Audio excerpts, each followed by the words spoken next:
Bismillahirrahmanirrahim. Assalamualaikum warahmatullahi wabarakatuh. Selamat pagi dan salam sejahtera buat kita semua. Perkenalkan, nama saya Saparudin SE MSA AKCA, dosen program studi akuntansi Fakultas Ekonomi dan Bisnis Universitas Sarjana. Pada kesempatan ini saya akan menyampaikan pernyataan diri saya dalam unjuk kerja Tridharma Perguruan Tinggi yang lebih dikenal dengan PDD UKTPT, sertifikasi dosen pada unsur pengajaran. Pada video ini saya akan mengajarkan mata kuliah pengantar akuntansi 1 dengan materi pengantar akuntansi dan perusahaan yang terdiri dari 3 SKS dan mencakup materi-materi akuntansi untuk perusahaan dan laporan keuangan. Setelah mengikuti perkuliahan ini, mahasiswa diharapkan mampu menguasai capaian pembelajaran lulusan atau CPL. Capaian pembelajaran terdiri dari 1. CPL 3 atau keterampilan umum, yaitu mampu memadukan kompetensi teknis dan keterampilan profesional untuk menyelesaikan tugas kerja. Berikutnya CPL 5 atau keterampilan khusus, mampu menganalisis dan mentransaksikan, menyusun laporan keuangan dan menafsirkan laporan keuangan entitas sesuai dengan prinsip akuntansi yang berterima umum. Yang ketiga, CPL 8 atau pengetahuan, mampu menguasai konsep teoritis dan penerapan akuntansi keuangan baik swasta maupun publik. Materi pembelajaran: 1. Kerangka konseptual akuntansi dan prinsip akuntansi. 2. Pengantar akuntansi dan perusahaan. 3. Menganalisis transaksi. 4. Proses pencatatan dan proses penyesuaian. 5. Siklus akuntansi pada perusahaan jasa. 6. Sistem akuntansi. 7. Sistem informasi akuntansi dan pengendalian intern.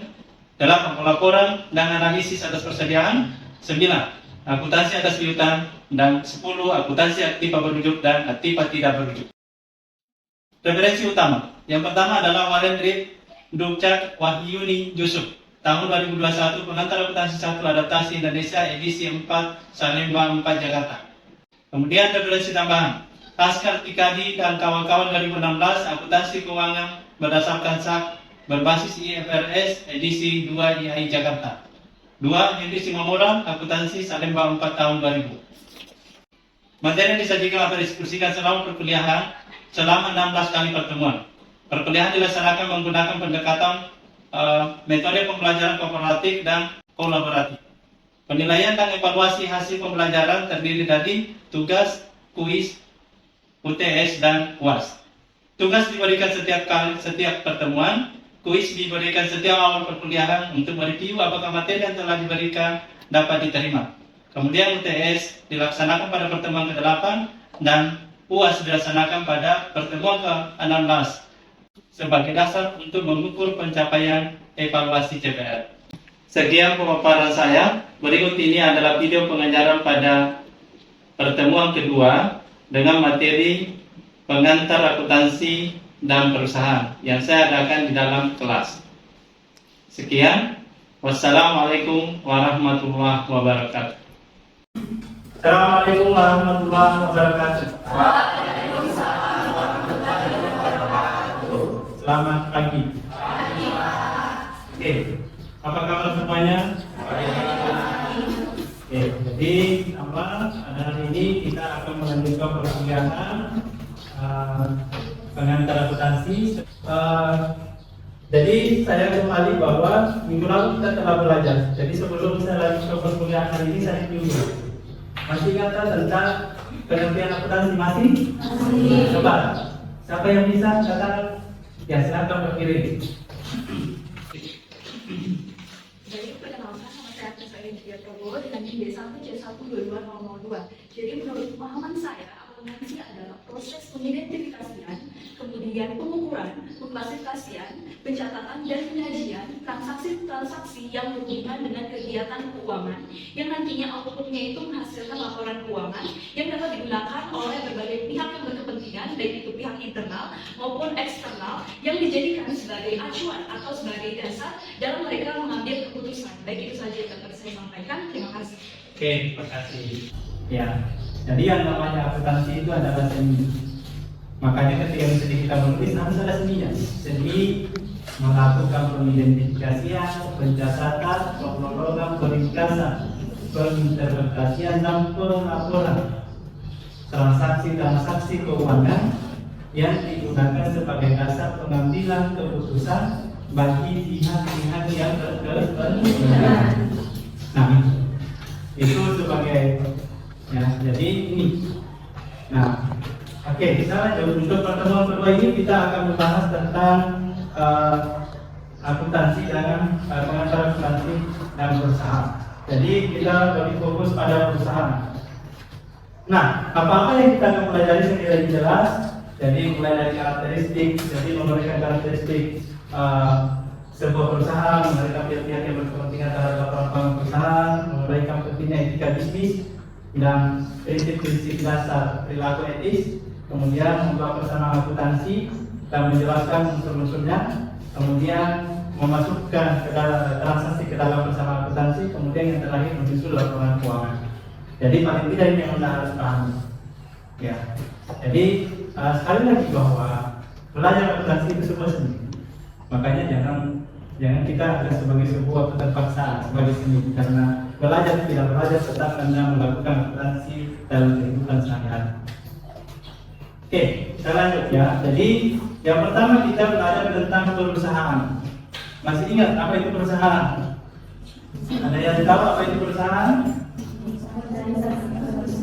Oke, jadi perusahaan itu adalah organisasi yang di dalamnya terdiri dari manusia, bahan baku, peralatan yang digunakan untuk memproses bahan baku menjadi barang jadi yang diperuntukkan untuk pelanggan.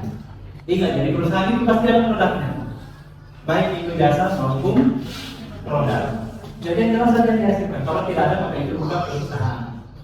Nah, kalau kita lihat itu dari jenisnya, perusahaan itu ada berapa macam? Tiga. Ada perusahaan. Oke. Nah, kita harus bisa bedakan mana yang jasa, mana yang manfaat, mana yang dagang, mana yang bisa dipahami ya. Jadi jasa itu dia tidak. Jadi kalau kita bilang bahwa perusahaan jasa ini tidak ada produknya. Jadi semua perusahaan yang tidak ada produknya, misalnya hiburan, kemudian transportasi, itu semua, baik kereta api maupun kapal dan bagian pesawat ya, atau apapun yang namanya kayak hiburan, ada ke bioskop, ada bayar, tapi Anda tidak punya produk, yang Anda hanya punya kaki saja. Nah itu, jadi jasa. Jadi menghasilkan jasa saja. Kemudian yang kedua dagang. Dagang saya kira jelas. Membeli, menjual. Paham kan? Nah, membeli, menjual. Kemudian ada yang namanya manufaktur. Kalau manufaktur jelas dong? Di mana? Kalau manufaktur? Dari barang tadi orang menjadi barang setengah jadi dan menjadi barang jadi untuk diberikan sebelah. Oke. Jadi dia mengolah dari bahan baku menjadi barang jadi. Itu namanya manufaktur atau industri. Nah, selain itu kita juga lihat bahwa ada kalau organisasi perusahaan atau organisasi perusahaan di Indonesia itu paling tidak ada 5. Ada perusahaan perseorangan. Jadi perusahaan perseorangan itu adalah perusahaan yang dimiliki oleh jadi pemilik modalnya cuma 1 orang. Tapi yang bekerja di dalam boleh lebih kan sampai itu banyak enggak. Jadi namanya satu yang memiliki modal. Kemudian yang kedua, Anda bisa dengar persekutuan, ya, dapat pihak ini persekutuan. Jadi persekutuan itu 2 orang atau lebih, ya. Jadi yang bekerja sama untuk menjalankan sebuah usaha dengan perjanjian membagi keuntungan sesuai dengan perjanjian tersebut. Kemudian yang ketiga adalah korporasi. Jadi korporasi itu atau perseroan terbatas itu adalah perusahaan yang modalnya terdiri atas saham, ya. Jadi kemudian ada korporasi, kemudian ada BUMS. Oke. Nah, ini bisa dipahami di sini. Apa sih peran akuntansi dalam bisnis atau dalam perusahaan? Nah, kalau kita bisa lihat bahwa jadi perannya itu dia menyediakan informasi kepada pemakai. Nah, pertanyaannya siapa yang memakai? Oke, ada pihak internal dan ada eksternal. Nah, di pihak internal itu ada pemilik, ada manajer, ada karyawan. Nah itu. NAM itu apa? Gitu kan? Jadi untuk dia jadi kita lihat dulu. Nah, kemudian ada pihak eksternal. Ada investor, pelanggan, ada kreditor, ada pemerintah, ada masyarakat, ada investor dan seterusnya. Ya. Nah, ini dia katakan bahwa akuntansi itu nanti mengidentifikasi siapa yang berkepentingan, kemudian mengevaluasi kebutuhan dari pihak yang berkepentingan, kemudian mencatat data ekonomi, kemudian merancang sistem informasi, kemudian menyiapkan laporan keuangan ya kepada pihak yang berkepentingan. Ya, nah ini jadi ingat jangan sampai tidak pernah kita tahu. Nah, oke, saya kira kalau kita lihat di atas, ya jadi pihak-pihak yang berkepentingan ini makanya dengan kemajuan perkembangan dan perkembangan pengetahuan dan teknologi, maka dalam menyusun laporan keuangan itu bisa lebih cepat dengan menggunakan software. Ya, jadi tidak lagi kita mau secara manual saja. Tetapi jangan sampai karena dengan adanya software itu kemudian kita lupa di mana cara yang sebenarnya dan misalnya ketika terjadi error di mana memperbaikinya. Nah itu makanya kita harus belajar. Oke, kita masuk ke persamaan akuntansi. Saya kira kalau persamaan akuntansi Anda sudah hafal kan? Jadi persamaan akuntansi itu lebih simpel ya. Kalau kita lihat persamaan akuntansi itu dia katakan jadi ini persamaan akuntansi. Jadi persamaan akuntansi ya. Jadi dia katakan aset sama dengan liabilitas plus ekuitas, atau dia katakan ekuitas sama dengan aset dikurangi dengan liabilitas. Jadi sama, jadi dia katakan aset sama dengan kewajiban plus ekuitas. Jadi di akuntansi itu perkembangan istilah-istilah sangat cepat. Bayangkan dulu dia katakan harta sama dengan utang plus modal. Ini kemudian berevolusi terus. Kemudian dia katakan aktiva sama dengan utang plus modal. Berevolusi lagi. Dia katakan aset sama dengan kewajiban plus modal. Kemudian berevolusi lagi. Terakhir itu dia katakan aset sama dengan liabilitas plus ekuitas. Kan kalau Anda dulu belajar di SMA paling dia katakan harta sama dengan ini, ya kan? Ya, jadi ini evolusi. Jadi artinya ilmu pengetahuan itu tidak stagnan, tetapi dia dinamis itu maksudnya mengalami perkembangan. Sama hidup kita ini tidak stagnan, tapi mengalami perkembangan. Oke. Nah, Anda sudah lihat bahwa ada, jadi kita tidak di sisi itu kita melihatnya ada aset. Jadi ini ada aset, kemudian ada kewajiban plus ekuitas. Nah, apa sih itu aset? Aset adalah seluruh, jadi seluruh yang dimiliki oleh perusahaan. Jadi seluruh kekayaan yang dimiliki oleh perusahaan maka itulah aset. Mulai dari uang tunai atau kas, piutang, perlengkapan, gedung, mobil dan seterusnya. Ya, itu masuk dalam kategori aset. Jangan sampai nanti Anda ditanya mana itu aset? Mana contohnya aset yang mana? Ya, benar gitu. Nah, kemudian kita bicara tentang liabilitas atau kewajiban. Ya, jadi liabilitas atau kewajiban itu jadi hak yang mencerminkan pahit pihak ketiga atas utang yang dimiliki. Jadi kalau Anda punya utang berarti kalau saya punya hak ke kamu. Nah, kemudian yang ketiga kita bicara tentang ekuitas. Nah, kalau di ekuitas kita bicara tentang bagaimana hak. Jadi haknya pemilik perusahaan. Ya, jadi bukan seluruh aset. Karena kalau mau dilihat, kalau aset itu kan jelas, asetnya itu berapa? Berarti semua mulai dari utang plus yang kita miliki adalah aset perusahaan. Makanya saya seperti saya tuliskan tadi bahwa ini loh yang namanya inilah yang namanya persamaan akuntansi, bahwa aset sama dengan liabilitas plus ekuitas. Yang mana pemilik? Yang mana ekuitas pemilik? Makanya dia katakan bersihkan. Ya, jadi aset yang dimiliki dikurangi dengan utang. Jadi kalau kamu punya aset berapa utang, maka itulah yang akan saya miliki secara umum. Bisa dipahami? Oke. Jadi teman sekalian, bahwa kalau bersama akuntansi dengan paham, ya. Jadi kalau Anda sudah paham bersama akuntansi ini, maka otomatis kita nanti akan memasukkan transaksi ke dalam persamaan akuntansi tersebut. Nah, kita lihat yang pertama. Jadi kita lihat ada namanya transaksi bisnis. Nah, saya tanya, apakah Anda pernah melakukan transaksi? Kalau begitu tahu kenapa itu transaksi? Ya. Jadi kalau Anda bertransaksi berarti Anda memahami yang Anda peroleh. Misalnya apa? Ke kampus dari Iran. Ada transaksi? Ada. Jadi transaksi berarti Anda mengeluarkan uang dan kemudian Anda menikmati jasa antar ke kampus. Sehingga secara sederhana bahwa transaksi itu adalah sesuatu yang mengubah posisi keuangan.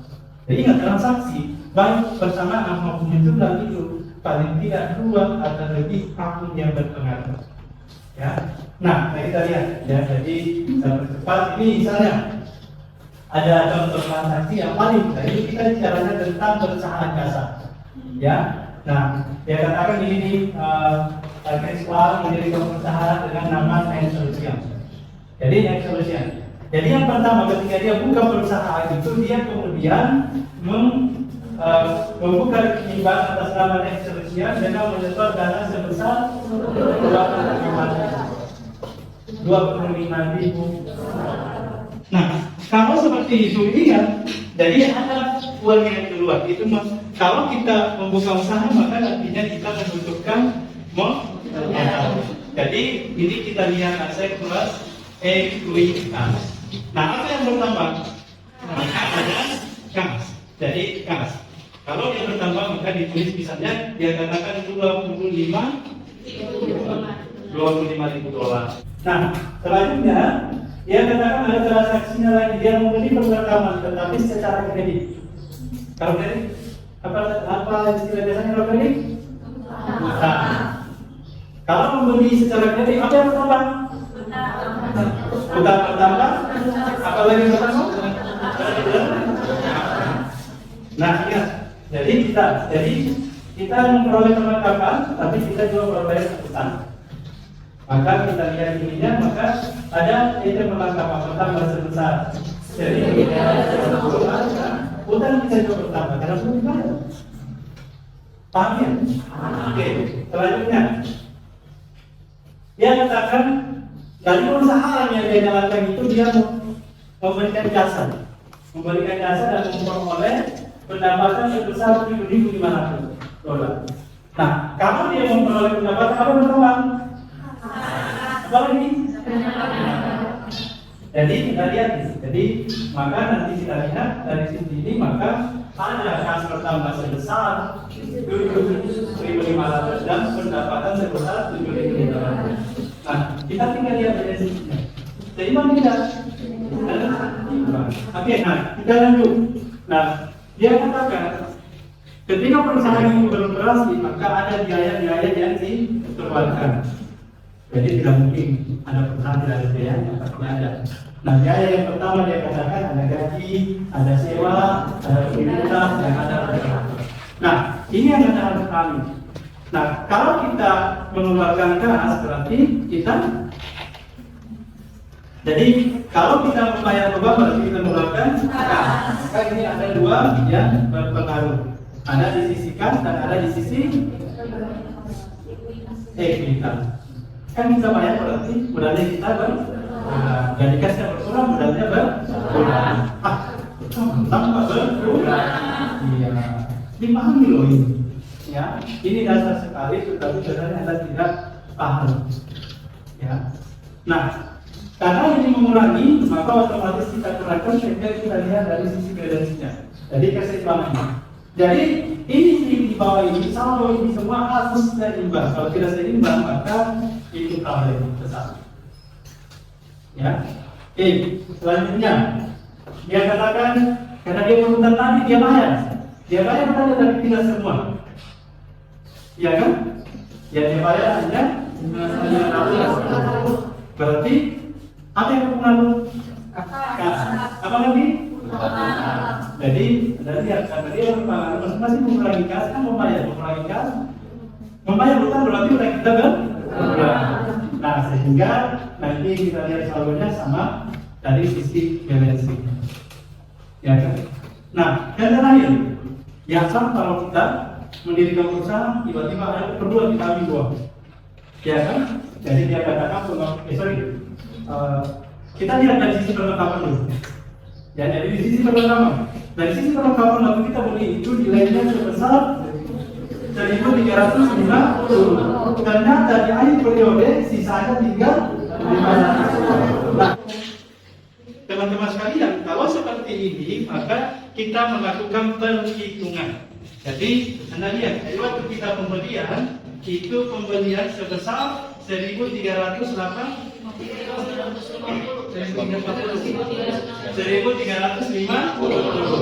Nah dia katakan di akhir periode itu sisanya dia tinggal 550. Ya kan berarti yang digunakan berapa? Bahkan yang digunakan sebesar 800. Maka 800 miliar yang kemudian dimasukkan dalam persamaan. Kalau dia katakan yang tersisa. Jadi ingat dua bahasa yang diakuntansi antara membingungkan. Tersisa dan terpakai. Ini yang perlu Anda pahami. Ya, jadi tersisa dan terpakai. Kalau dia katakan terpakai maka itu tidak membutuhkan perhitungan. Tetapi kalau dia katakan tersisa maka buat perhitungan. Buat perhitungan karena kalau tersisa maka otomatis itu yang masuk dalam neraca. Tapi yang dipakai itu belum ditaruh, ya, karena intinya adalah berapa yang masuk di neraca dan berapa yang masuk di laporan laba. Oke, nah kita lihat. Ini ada beban perlengkapan. Jadi beban perlengkapan yang dikenakan sebesar 800 rupiah. Sehingga kita lihat balance-nya sama, masih dari sisi ini berkurang tidak berkurang sehingga balance-nya seperti ini. Nah, selanjutnya.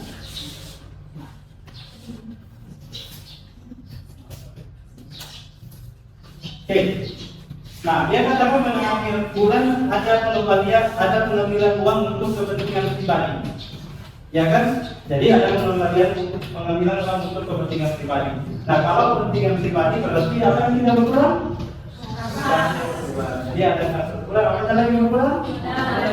Jadi, kalau dari di sini maka istilah ini sebenarnya tidak menunjukkan laporan kondisi keuangan atau neraca.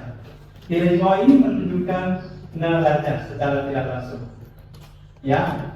Nah, kalau transaksi ini kemudian sudah dimasukkan dalam persamaan akuntansi, maka selanjutnya adalah bagaimana kita membuat laporan keuangan. Oke, kita lihat bagaimana sih laporan keuangannya.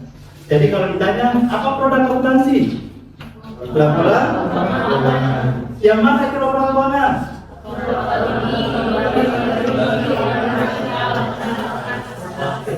Mudah-mudahan Anda ingat terus, jangan hari ini saja lah. Ya, kenapa? Karena pasti seterusnya harus terbentuk. Masa setiap hari tidak ingat. Ya, oke.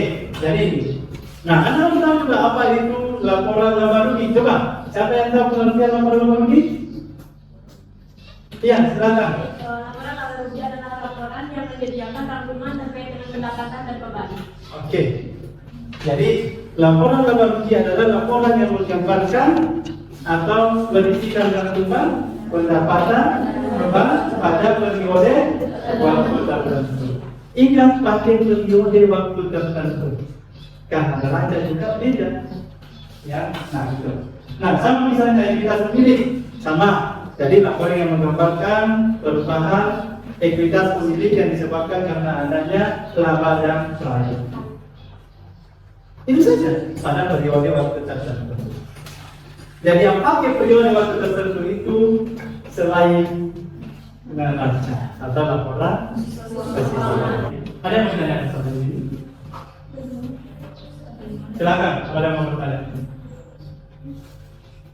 Iya, silakan. Oke, baik, sebelumnya perkenalkan saya ingin menanyakan terkait tadi dengan transaksi tangkapan. Nah, jadi tadi yang dicatat itu adalah transaksi yang tersisa. Nah, kenapa itu yang dicatat itu harus yang tersisa? Kenapa bukan yang terpakai? Terima kasih. Oke. Ya. Ingat di transaksi di akuntansi itu sama kalau jadi dua kalimat itu transaksi yang Anda harus pahami. Di akuntansi itu dikatakan yang tersisa dengan yang digunakan atau yang terpakai. Kalau di pajak itu bahasa yang dasar yang dipakai. Include termasuk di dalamnya atau tidak termasuk.